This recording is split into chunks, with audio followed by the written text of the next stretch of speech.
Assalamualaikum warahmatullahi wabarakatuh. Wilujeng enjang rencang-rencang sedaya. Ya Allah, niki kucinge kula niki lho nggih sampun ngrusui kula.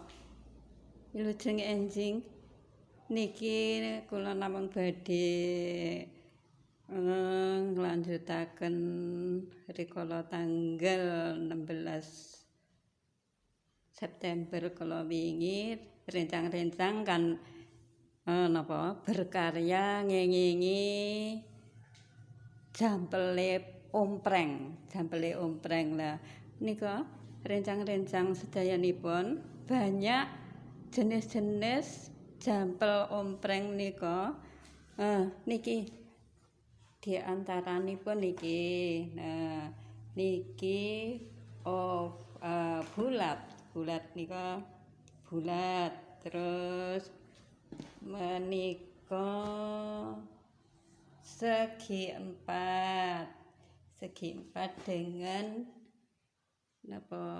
motif bunga terus niki moci ya niki niki sing segitiga, motif segitiga, kembangipun pinggir niki motif segitiga. Lho kula niku lho lek dondem nggih kalih moci niki dirusui mawon.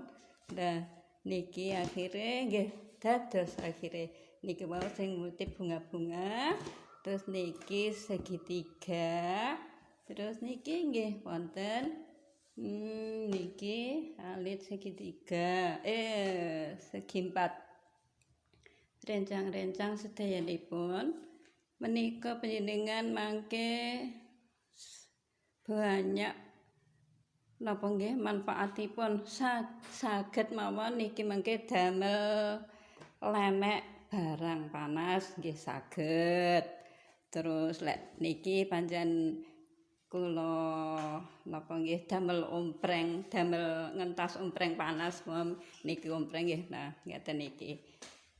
Ngeten niki. Lho, terus mangke lek panjenengan sampun istilahnya sampun gadah napa greget ndamel ngoten niku panjenengan saged mawon mangke damel keset.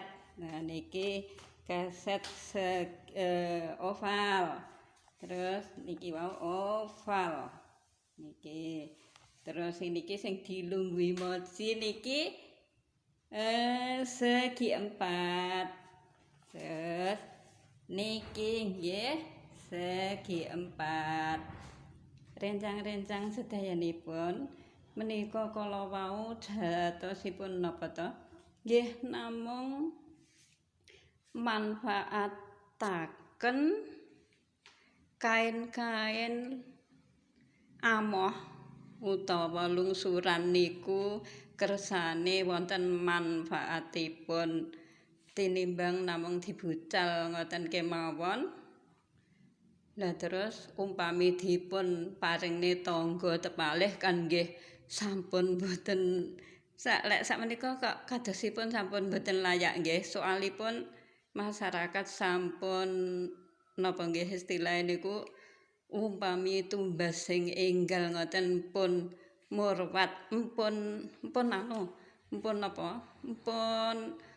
masyaallah kathah sanget dados tinimbang dibucal eman-eman nggih etok-etok damel berkarya damel jampel ompreng damel napa lemek barang panas niki wau maceme niki wau bunga-bunga niki segitiga dan niki model namung biasa niku terus niki wau lho moci niki wau nggih niki sing niki badhe kula damel lemekipun napa sikile kompor niki sing kula aturaken kala wau damel lemek sikile kompor niki tujuanipun kersanipun mboten lunyu utawi umpami enten minyak-minyak niki kan tertampung wonten mriki. Nah, niki mangke lek umpami kotor nggih saged dipun cuci, dipun ginakaken malih. Rencang-rencang sedayanipun. Nah, menika wonten malih niki nggih ngeten iki Ibu-ibu. Ora kok kudu napa nggih? Ora kok kudu kaine anyar, tapi niki wis kain sembarang kalir sing panjenipun pun boten dipun ginakaken. Kula damel ngeten iki. Nah niki kula damel lemeke cuwek, damel uleg-uleg. Niki kula damel lemeke kendi.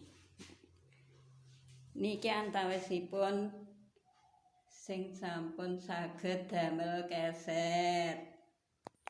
Niki damel keset kamar mandi. Niki kula damel keset kamar WC. Mekaten rencang-rencang sedayanipun mugi wonten manfaatipun.